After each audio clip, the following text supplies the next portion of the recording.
ആത്മമിത്രം ആത്മമിത്രം യേശു N ആത്മമിത്രം। परमेश्वर के बड़े नाम की महिमा हो। फिर से आने वाला प्रभु यीशु मसीह के मधुर और श्रेष्ठ नाम से सबको जय मसीह की। फिर से एक बार और प्रभात में परमेश्वर का वचन से थोड़ा बातें मनन करने के लिए प्रभात मनन में आने के लिए परमेश्वर ने एक अवसर हमारे जीवन में दिया है, इसलिए परमेश्वर को धन्यवाद देता हूँ। पिछले दिनों में हम निर्गमन की किताब 20 अध्याय से कुछ बातें मनन करके आ रहा है। कल हमने उसका 17वें पद में आखिरी आज्ञा को पड़ोसी के किसी चीज़ में उनका पत्नियों उनका कुछ भी चीज़ हो उसी के ऊपर लालच नहीं रखना है, ये बात का हम पृष्ठभूमि के तरफ से कुछ बातें हमने देखा है। आज हम उसका पहला पॉइंट हम देखें, उसमें से प्रभु हमसे क्या सिखाना चाहता है। Coveting things of the flesh is the root of many evils. यदि हम हमारा शरीर के द्वारा कई चीज़ों को लालच करता है, जब हमारे जीवन में बहुत सारा दुष्ट उत्पन्न होने का एक कारण बन जाता है। इसलिए प्रभु यीशु मसीह ने परमेश्वर ने 10 आज्ञाओं में आखिरी आज्ञा ये लालच नहीं करना है। हम हमारा जीवन में वो बहुत अच्छी तरफ से हमको समझना है। यदि लालच हम करता है वो एक पाप है, हमारे हृदय में एक पाप उत्पन्न होता है, उसी के द्वारा बहुत सारा गंभीर पापों में हम जाके फंस जाता है यदि हम उसको ध्यान नहीं दिएगा तो, है ना। ये निर्गमन की किताब 20 अध्याय 17वें पद में बहुत क्लियरली लिखा हुआ है, यदि हम हमारा पड़ोसी का पत्नी को देखने के लिए मना किया हुआ है, उनके साथ कोई भी संबंध रखना नहीं चाहिए, ये परमेश्वर घृणा करता है। एक पड़ोस का हमारा जस्ट पास में रहने वाला कोई औरत के साथ हम ऐसी एक स्थिति में आएंगे तो परमेश्वर हमको बहुत क्लियरली उसी से बाहर जाने के लिए परमेश्वर हमको बताता है। ये प्रभु यीशु मसीह ने बहुत अच्छी तरफ से जब इस दुनिया में था इसी बात को बहुत अच्छी तरफ से विवरण दिया हुआ है। ये बात को हम मत्ती सुसमाचार 5 अध्याय उसका 28 पद में हम देख सकता है कि प्रभु यीशु मसीह क्या कहता है।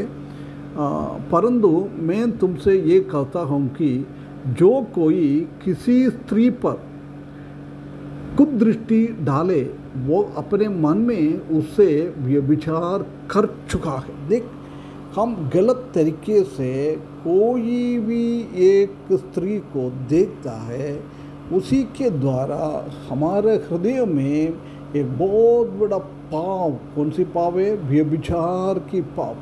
कितना एक खतरनाक चीज़ से इसी बात को हम देख सकता है ना। प्रभु यीशु मसीह ने बोला है इसी चीज़ को हम दूर रखना है। बहुत लूका सुसमाचार उसका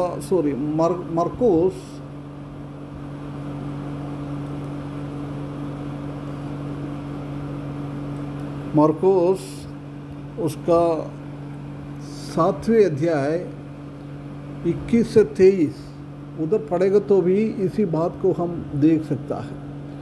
क्योंकि भीतर से अर्थात मनुष्य के मन से बुरी बुरी चिंता, व्यभिचार, चोरी, हत्या, परस्त्रीगमन, लोभ, दुष्टता, छल, लूचपन, कुदृष्टि, निंदा, अभिमान और मूर्खता निकलती है।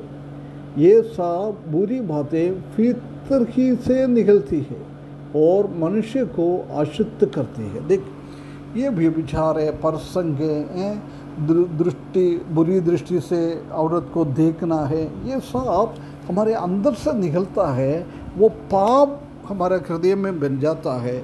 इसलिए हम उसी रीति से देखना नहीं चाहिए, उसी से हमको दूर होना है।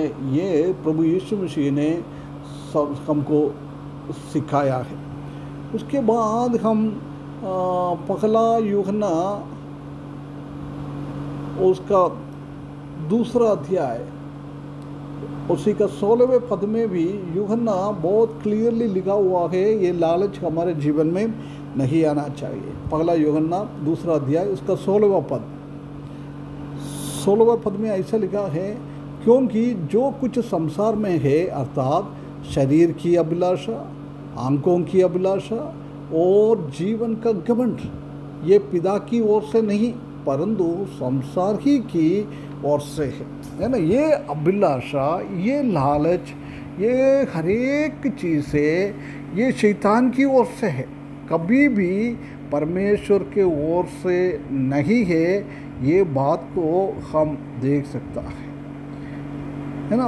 हर एक मनुष्य को पाप की ओर खींच के लेके जाता है। इस बात रोमियो के 3 का 30-20 में हम देख सकता है कि प्रभु यीशु मसीह बोल रहा है और पवित्र और पौलुस भी बता रहा है, हमारे जीवन में छोटा सा एक पाप वो ईस्ट की जमीन जैसी, खमीर की जैसी है, वो पूरा चीज़ों को खमीर कर कर खराब करता है। मरकुस 8 का 15 और पहला कोरिन्थियों 5 का 7 और 8 पद में ये बहुत क्लियरली लिखा हुआ है, हम हमारा शरीर के द्वारा, हमारा आंखों के द्वारा यदि हम एक छोटा सा पाप करता है, ये कभी भी हम ऐसा सोचे ये पाप हमेशा वो छोटा रीति में रहेगा, ऐसा नहीं, वो बहुत बड़ा रीति से वो बदल जाएगा, कई लंबा टाइम के लिए वो चलता रहेगा। इसलिए हमको छोटा छोटा पाप से हमको निकलना है। हम दाऊद के जीवन में हम देखेंगे तो हम जानता है कि युद्ध में जाने वाला दाऊद अपना घर पे बैठा हुआ है, अपना घर पे बैठकर छत की ऊपर चले जाता है, उधर जाके आस पड़ोस में देखता है जब एक औरत नहा रहा है, उसी के ऊपर लालच आया, उसी के ऊपर उसको ये हो गया है। हम जानता है कि वो स्त्री को अपना घर पे लेके आया है, उसी स्त्री को एक गर्भ में आ गया है, ये समझकर उसने उनका पति को फंसाने के लिए वो बहुत षड्यंत्र करता है। आखिरी में वो सुना नहीं है जब उसने क्या करता है, युद्ध में उसको बहुत आगे के स्थान में खड़े होकर उसको मार डलवाता है। देख कितना खतरनाक रीति से छोटा सा एक देखने का है, देखने का एक स्त्री कहीं खड़ा है, वो देखने इतना ये नहीं है, परंतु वो देखने का चीज़ हमारे हृदय में आकर उसी को पाप में परिवर्तन नहीं होना है, ये हमको ध्यान करना है। दूसरा शमूएल 11वें अध्याय में बहुत क्लियरली हम देख सकता है कैसी दाऊद के जीवन में छोटा सा एक पाप, एक लड़की को बुराई से देखना, ये कैसे हो गया है। हम मत्ती सुसमाचार 5 अध्याय उसका 28 पद में लिखा है, यदि कोई बुराई आंख से एक स्त्री को देखता है, उनके ऊपर वो व्यभिचार कर चुका है, परसंग कर चुका है। बहुत खतरनाक रीति से प्रिय भाइयों बहनों, इसलिए दाऊद के जीवन में हम देख सकता है कि वो कैसी वो व्यभिचार और मार डालना, दूसरों को मृत्यु करना, हत्या करना, ये सब कैसे उनका जीवन में हो गया है, ये बात को हम देख सकता है। परमेश्वर ये हमसे चाहता है कि हम कहीं भी हमारा शरीर का अभिलाषाओं को आगे ना बढ़ाए, अभिलाषाओं को, इसलिए पहला कोरिन्थियों 9 अध्याय उसका 24-25 पद में लिखा है, मैं मेरा शरीर को ऐसी अभिलाषा, ऐसी लालच मेरा शरीर से हटाने के लिए मैं मेरा शरीर को कूटता पीटता मारता रहता हूँ। अभिलाषाओं को हमको मारना है, उसी को आगे हमको नहीं बढ़ाना है। यदि छोटा सा एक पाप हमारे जीवन में आ जाता है, वो पूर्ण रीति से हमारा पूरा शरीर में वो चले जाएगा, है ना। इसलिए खमीर के बारे में प्रभु यीशु मसीह ने भी बोला है, पौलुस ने भी बोला है, एक छोटा सा खमीर पूरा बातों को खराब करता है। यदि हमारे जीवन में छोटा सा ये पाप हमारे हृदय में अंकुरित हो जाता है, वो बढ़कर बहुत बड़ा रीति में वो जाएगा। इसलिए परमेश्वर हमको सहायता करे, इसी बात को हम समझ लें, लालच को हम छोड़े, परमेश्वर को महिमा करते हुए हमारा जीवन बिताकर परमेश्वर को स्तुति करने के लिए, महिमा करने के लिए, हमारे जीवन के द्वारा परमेश्वर को खुश होने के लिए, हमारा शरीर परमेश्वर के लिए एक आत्मिक बलिदान के रूप में चढ़ाने के लिए परमेश्वर इस वचन के द्वारा हमको सहायता करे, उसके बड़े नाम की महिमा हो। आत्ममित्रम आत्ममित्रम।